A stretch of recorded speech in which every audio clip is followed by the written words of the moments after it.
Hi, I'm Jami Philbrick for iamROGUE.com. I'm here on the Universal backlot standing in front of the bubble ship used in the film Oblivion, which will be available on Blu-ray and DVD beginning August 6th. I had a chance to talk to director Joseph Kosinski about his work on the movie. Here's what he had to say. So I understand that the film was originally developed as an unpublished comic book during the writer's strike of 2007. Could you talk a little bit about developing the original idea and concept in the comic book and then developing it for the screen? Yeah, well, it started as this kind of 12-page treatment with a couple images I did myself. Then I teamed with Radical, and over the course of a year or two while I was doing Tron, I worked with an artist, Andre Wallen, to develop maybe 24 images from different parts of the story. And it was a great way to kind of explore visually the world, to flesh out the story a little more, and ended up being a great way to kind of go to the studio and say, this is the movie I wanted to make. You can talk about things all you want, but to be able to show images from the film, it's just invaluable. So it was a great help in getting the movie made. Well, and having Tom Cruise involved couldn't hurt either when you're pitching it to studios. Of course. He's a real hands-on kind of collaborator as far as an actor and a producer. Can you talk about working with him? Yeah, I mean, Tom, has probably more experience than any other person on the set. He's been making movies for over 30 years. So for me to work with him, to learn from him, to learn from the people he learned from, directors who are based, honestly my heroes, from Kubrick to Scorsese to Ridley Scott. It was an amazing experience.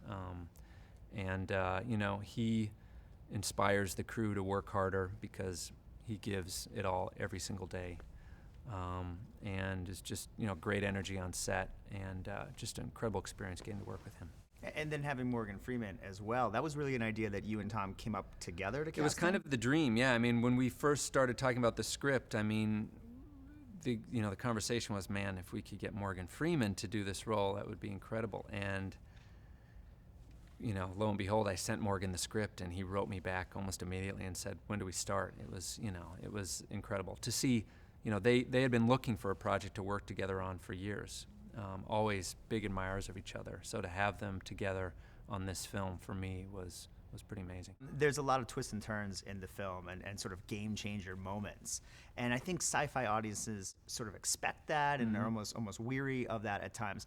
Was it difficult to sort of craft an original game changer that audiences weren't going to see coming? Yeah, well, I know if your film relies on one or two twists, it's not going to survive today, because you just can't keep the expectations. Obviously, are beyond that. It's also hard to keep a secret in today's world. So, we have, obviously there are 6 or 7 kind of big twists and turns in the film, but at the same time, the film can't stand on that alone. You need characters that you care about. You need a world that draws you in. You need a soundtrack that supports the visuals. So there's so many other elements that have to be working to make a film like this work. That effort went into all the different departments.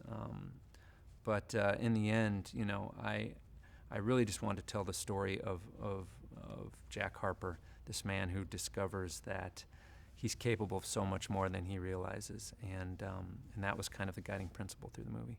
And on the Blu-ray, we have some deleted scenes and commentary with you and Tom? Yeah, you got a commentary with Tom and I where we talk about a lot of the concepts we were discussing while making the film.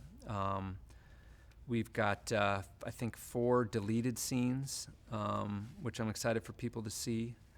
We've got, I think, 5 documentaries about the making of the film, and we've got a music-only version of the film, just the score, at a real high-quality rate. I mean, beyond DVD. I think it's 96 kilohertz.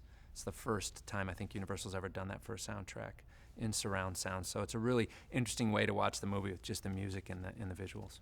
Well, I look forward to that. Cool. Joe, awesome talking to you. Thank you so much.